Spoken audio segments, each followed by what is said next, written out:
আসসালামু আলাইকুম। ফিস্তর প্ল্যানের পক্ষ থেকে সবাইকে স্বাগতম। আশা করি তোমরা সবাই ভালো আছো। আজকে হচ্ছে আমাদের শেষ পর্ব আর কি, এই অধ্যায়ের শেষ পর্ব। এটা হচ্ছে তোমাদের অনুশীলনী 1.2 ছিল।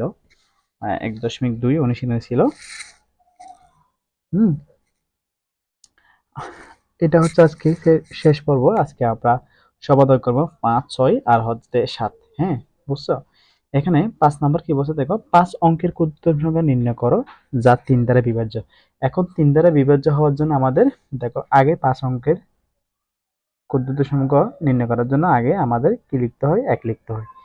তারপর 0, 0, 0। এখন কয়টা অঙ্ক হয়েছে? 4টা। এখন 5 অঙ্কের ক্ষুদ্রতম সংখ্যা হওয়ার জন্য আরেকটা বাকি। এখন আরেকটা কি বসাতে হবে? দেখো 3 দ্বারা বিভাজ্য হওয়ার জন্য কিন্তু আমাদের যোগফল কত লাগবে?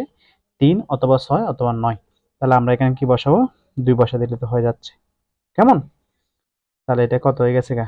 1 আর 2 এ যোগ করে 3, যেটা হচ্ছে 3 দ্বারা বিভাজ্য। এটাই তোমাদের 5 নম্বর সমাধান।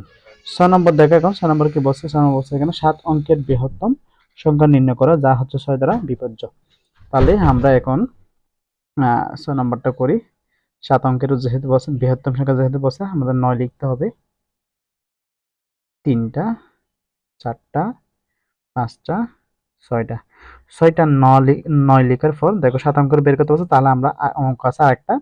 এখানে যোগ করলে কত হয় দেখো, তোমার যোগ করলে হয় 54, 54। আরটা হচ্ছে তোমার কি, এখানে যদি আমরা 6 বসাই তাহলে কত হয়? 60। তাহলে 60 6 দ্বারা বিভাজ্য হওয়ার জন্য শর্ত হচ্ছে দুইটা। যেটা হচ্ছে তোমার 2 দ্বারা বিভাজ্য হতে হবে, তাহলে এটা 2 দ্বারা বিভাজ্য হবে যেহেতু এটা জোড় সংখ্যা। আর 3 দ্বারা বিভাজ্য হতে হবে, তাহলে এটা তো 3 দ্বারা বিভাজ্য হবে, কেননা এখানে যোগ করলে আমরা 60 পাই, সেটা হচ্ছে তোমার 3 দ্বারা বিভাজ্য। কেমন? এরপর 7 নম্বর দেখি। 7 নম্বর কি বলছে? বলছে যে এত এত অঙ্কগুলো গঠিত বৃহত্তম সংখ্যা 4 এবং 5 দ্বারা বিভাজ্য কিনা তা নির্ণয় করো, বলছে না? তাহলে আমরা আগে এটা বৃহত্তম সংখ্যাটি তৈরি করি, গঠন করি। কেমন? তাহলে বৃহত্তম সংখ্যাটি গঠন করার জন্য আগে সবার আগে যেটা আছে এটা লিখতে হবে 7, তারপর হচ্ছে 5, তারপর হচ্ছে 3, তারপর হচ্ছে 2, তারপর হচ্ছে 0। তাহলে আমাদের হচ্ছে 4 এবং 5 দ্বারা বিভাজ্য কিনা যাচাই করার জন্য। তাহলে 7 দ্বারা বিভাজ্য কিনা যাচাই করার জন্য আমাদের শর্ত হচ্ছে যে আহ, একক স্থানাঙ্ক এবং দশক স্থানে মিলে যে সংখ্যাটা হবে ওটা হচ্ছে 7 দ্বারা নিঃশেষে বিভাজ্য হতে হবে। তাহলে এটা 20। তাহলে 20 হচ্ছে একটা 7 দ্বারা নিঃশেষে বিভাজ্য, কেননা 4 5 20, ভাগফল কত? 0। তাহলে এটা 7 দ্বারা বিভাজ্য। এবার আমরা আবার বলছি 5 দ্বারা বিভাজ্য কিনা যাচাই করার জন্য। তার 5 দ্বারা বিভাজ্য অবশ্যই, কেননা 5 দ্বারা বিভাজ্য হওয়ার জন্য আরেকটা শর্ত আছে, সেটা হচ্ছে যে একটা শর্ত আছে, সেটা হচ্ছে যে শেষের একক অঙ্ক যেটা আছে, একক স্থানাঙ্ক যেটা আছে, ওটা হচ্ছে তোমার 0 অথবা 5 হলেই ওটা হচ্ছে কি 5 দ্বারা বিভাজ্য।